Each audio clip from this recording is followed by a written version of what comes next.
Merci d'avoir choisi. France Info. Écoute, Bravo. Bonjour. Radio Mag, le magazine de la radio à la télé, avec Laurent Petit-Guillaume. Sans réfléchir sur les toits d'énergie au petit matin en regardant Paris. Comme c'est beau, comme c'est fort. Et oui, je réfléchis aux questions que je vais poser dans quelques instants à Bruno Robles, le nouvel animateur des matinales sur Énergie, entre 6h et 9h. C'est dans Radio Mag, le magazine de la radio à la télé sur MCM toutes les semaines. Mais avant de retrouver l'ami Bruno, retrouvons le fameux, et oui déjà fameux reportage de Bertrand L'Aiguillon.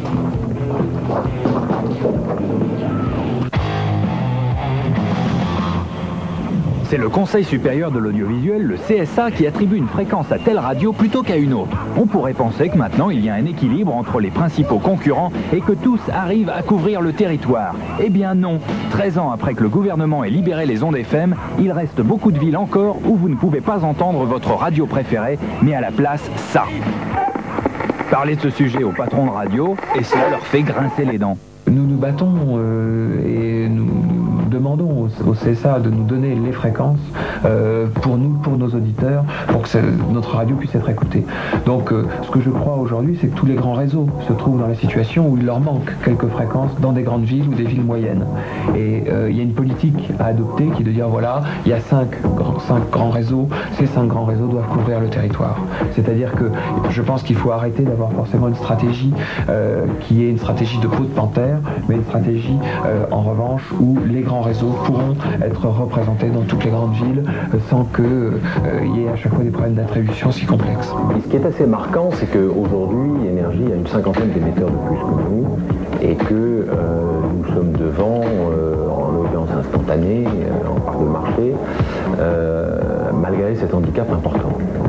Et il est évident que par rapport à ça, nous demandons au CSA qu'il y ait tout simplement un équilibre et donc que nous soyons dans les mêmes conditions de concurrence qu'une radio comme Énergie ou comme d'autres, et donc que notamment dans les grandes villes de France, on soit présent.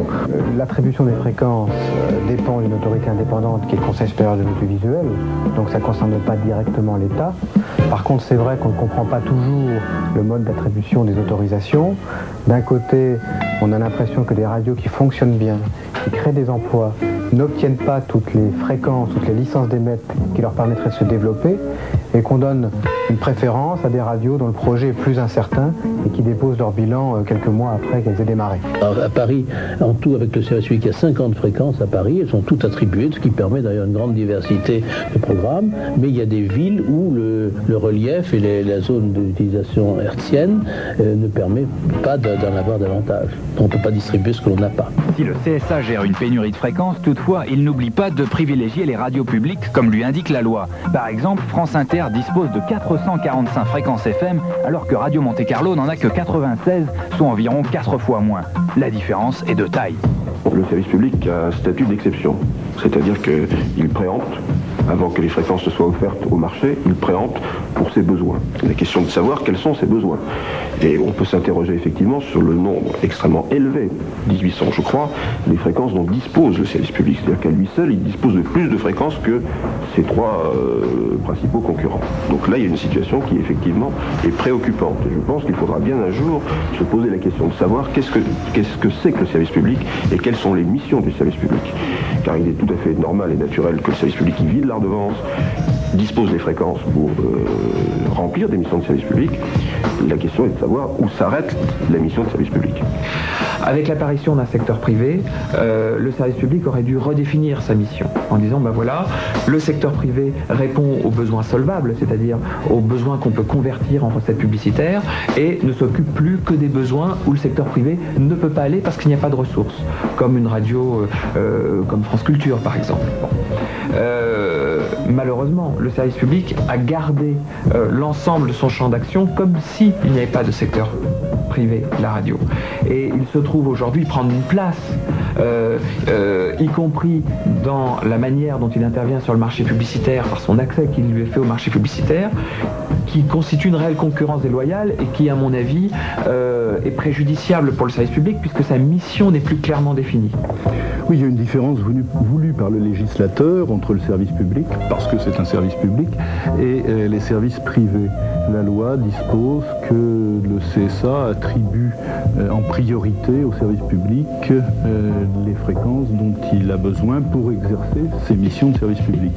Il y a effectivement un nombre important de fréquences qui sont attribuées au service public, que le gouvernement peut faire agir ce droit de préemption pour favoriser la diffusion de programmes de service public, ce qui n'est pas le cas pour le privé.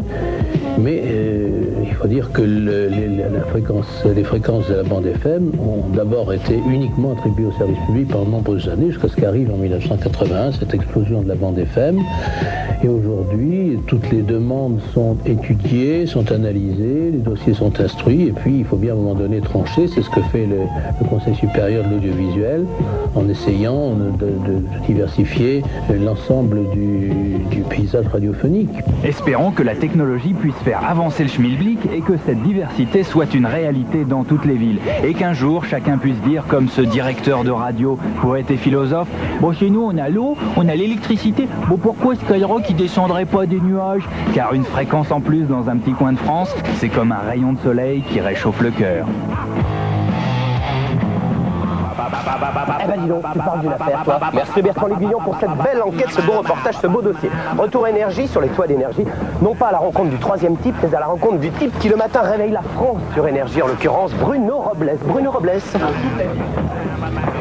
Eh ben dis donc, Bruno Robles, là hein, le Bruno Robles, c'est pas joli de réveiller les gens comme ça tous les matins. Et un fax de moi était grillé dans l'univers, on sait jamais. Bon, Bruno Robles, tous les matins sur énergie, à partir de quelle heure? 6 heures. Non, c'est pas vrai. Si, mais il y a des gens qui se réveillent à 6 heures du matin en écoutant énergie. Alors, qu'est-ce qui se passe entre 6h et 9h maintenant sur énergie? Plein de choses, des jeux, des cadeaux, de l'info, et c'est rigolo. Le festival Robles sur énergie avec une journée qui commence mal. À 8h15, on apprend que le Crédit Lyonnais est à la recherche de 4 milliards. Dites donc, quand il y a des gens qui viennent chez vous, il faut quand même avoir un tout petit peu de savoir-vivre. Bon, Bruno Robles. Donc Bruno Robles, une des grandes stars de la FM en France depuis quelques années. Ton parcours, tes débuts. Début, oula mais c'est long, on aura le temps. Début tout d'abord sur une radio d'étudiants qui s'appelait Radio Transelium pour ne pas la nommer, où t'arrivais le matin et t'avais le disque sur l'étiquette du mec qui était parti de la veille, donc c'était très, très sympathique. Après nous sommes allés... merci, cher, merci. Après, je suis parti à Énergie Montpellier, 3 mois. Après, je suis parti à Énergie Nice, 2 ans. Après, j'ai failli être directeur d'antenne pour Énergie Corse. Mais bon, c'est-à-dire petit problème. Avec bon, petit problème. C'est difficile de s'installer en Corse au début. Oui. Petit problème d'intégration, quand même, dans l'ensemble. Et après, remonter sur Paris, quelques années de Skyrock, 6 ans quand même. Ah, quand même. Ah, oui, quand même. Comme ça se voit pas trop. Non, si, un peu quand même. Donc 6 ans de Skyrock, et pour me retrouver depuis le 4 juillet sur Énergie, en tête de réseau, comment on dit. Alors, tu as quitté Skyrock, tu es allé proposer tes services à d'autres radios, et ça a marché tout de suite sur Énergie. Ça s'est passé comme ça? Oui, disons qu'il y a eu opportunité surtout. Il y a eu opportunité plus au coup de talent. Ah oui, c'est ça. On est venu te chercher. Je crois que c'est le talent. Elle est vachement, donc bien physiquement, Miss America, elle est bonne quand même. Et elle est sourde et muette, ce qui fait qu'après 20 ans de vie commune, si jamais tu rentres à 5h du mat de boîte et t'engueules pas, t'es tranquille. Ça, pour les oreilles, c'est un repos constant. Merci. C'est pas la poupée gonflante. Non, c'est pas la poupée gonflante. Alors, tu me la poses ta deuxième question? Aïe! Bon, alors tu as démarré sur des radios, disons, un petit peu locales, en province. Est-ce que tu as des petites anecdotes croustillantes? Je suis sûr que oui. Oh oui, une bonne anecdote. Ça, on avait du matériel à une époque dans une radio, donc Radio Transelium, avec des appareils un peu dans ce même goût, donc une console, et les disques ne partaient pas toujours, si tu veux. Donc c'était pratique, c'est-à-dire que t'appuyais sur un bouton, c'était un lecteur cartouche, c'est-à-dire cet appareil-ci qui était parti, c'était une platine qui démarrait tout d'un coup. Et donc là, qu'est-ce qu'il faut avec ses moufles? Il enchaîne? On va pas passer Noël non plus. Non mais il a la grosse tête, hein, Robles, tu peux le savoir quand même. Allez, regarde, il est derrière une console, il est perdu derrière 4 boutons, c'est fini. Est-ce qu'on a besoin d'être un clown pour faire les matinales sur une radio? Disons que bonne humeur, faut pas avoir peur de se lever à 4h30. Ah oui, ça déjà c'est drôle. C'est tout, parce que... mais j'ai la forme, tiens.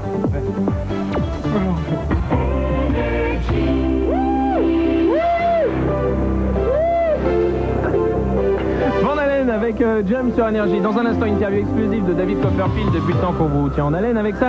Il y aura le micro-trottoir de Mélanie, The Mélanie Show, suivi du Stéphane Show, avec une interview exclusive de Alain Bernardin, à écouter tout à l'heure. En résumé, qu'offre Énergie le matin à ses auditeurs pour les réveiller? Eh bien, un cocktail délirant avec toute une équipe de fous. On a des micro-trottoirs qui sont effectués sur les offres d'emploi. C'est une nouvelle manière d'amener les offres d'emploi à l'antenne. À l'instant, on a une Jump. On parle de déodorant, ça. Mélanie, désodorisée avec dents blanches, rouge à lèvres aujourd'hui. Bah tiens. Pour nous présenter un job encore, un de plus. Sinon, il y a la rencontre du troisième type, un nouveau jeu qui vient d'arriver. Enfin, c'est plutôt un canular, mais l'avantage, c'est que ce sont les gens qui font les canulars entre eux. C'est-à-dire qu'on appelle deux personnes en même temps. Donc les téléphones sonnent chez deux particuliers en même temps et on les met en communication. Donc deux personnes décrochent et on obtient des choses, des résultats assez sympas. Notamment ce matin, une dame qui a traité l'autre de malade mental. Ah oui. Oui. Si c'est un peu le fouillis dans votre téléphone, si c'est un peu la merde chez France Télécom, c'est peut-être à cause de nous. Nous appelons deux personnes en même temps et nous les mettons en contact. Écoutez, personne ne s'appelle et tout le monde se répond. C'est un bordel.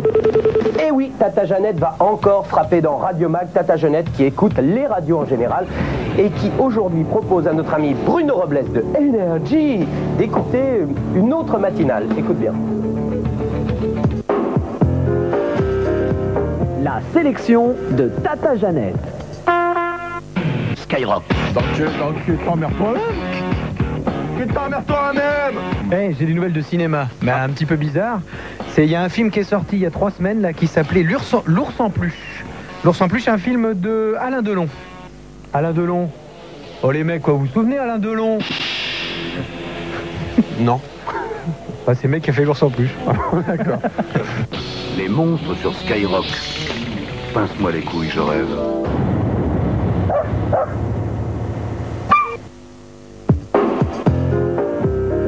Tata Jeannette revient la semaine prochaine dans Radio Mag. Les monstres donc tous les matins sur Skyrock depuis quelques semaines, c'est assez différent de ce qui se passe sur Énergie. Est-ce que tu connais les monstres, en l'occurrence Maître Lévy JC et toute son équipe? Oui, tout à fait, oui, je les connais. Non mais qu'est-ce que tu penses de l'émission? Je te demande pas si tu les connais tout le monde. Ah, parce que disons que c'est assez hard, je pense. Je ne sais pas si c'est trash. Ah, c'est trash, voilà. Non, parce que comme il y a d'autres gens hard dans le hard, pour ça je disais que c'est hard, trash. Donc effectivement, je sais pas si c'est le ton vraiment adopté concernant les matinales. Je sais pas si c'est au réveil, c'est envie d'entendre des gens un peu trash comme ça. Je sais pas. Tout dépend du public visé. Mais je crois que c'est sûr. De la fameuse cible. Là pour l'instant c'est bien ciblé chez eux. Mais bon courage. Comme tu étais un bon élève, voici un très beau cadeau offert par Radio Max. C'est une radio Thomson. C'est une radio Moa en satellite, FM et bien sûr moyenne onde, créée par Thomson et dessinée par Philippe Stark. Regarde comme c'est beau. Voilà, c'est une radio en forme de... On dirait un suppôt. Voilà. Mais c'est très joli. Très joli. C'est la direction ailleurs. Je crois que c'est fini. En moins on a mis le paquet parce qu'on voulait vraiment se faire virer. Là on a mis le paquet. Oui. Bravo Bruno Robles. Oui, merci à vous d'être venu. Ex-président, mais bon Bruno Robles. Alors longue semaine, longue vie, longue année sur Énergie. Et merci beaucoup. Dis donc, il recherche personne alors sur Énergie? Non, parce que non.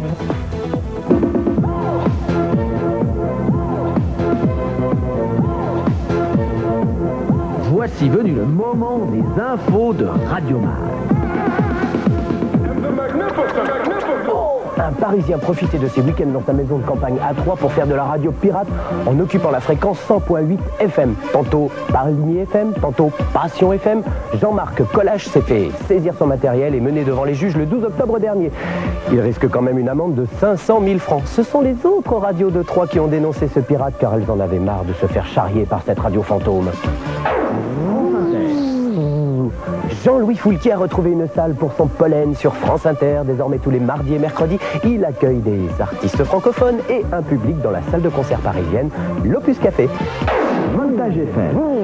Pour la première fois, l'émission de voyance Cassiopée sur Voltage FM, une radio parisienne, aura lieu en direct et en public le mercredi 26 octobre à partir de 20h. Un challenge d'autant plus grand que cette émission aura lieu en direct du bowling de Paris, en espérant que le voyant ne perdra pas la boule.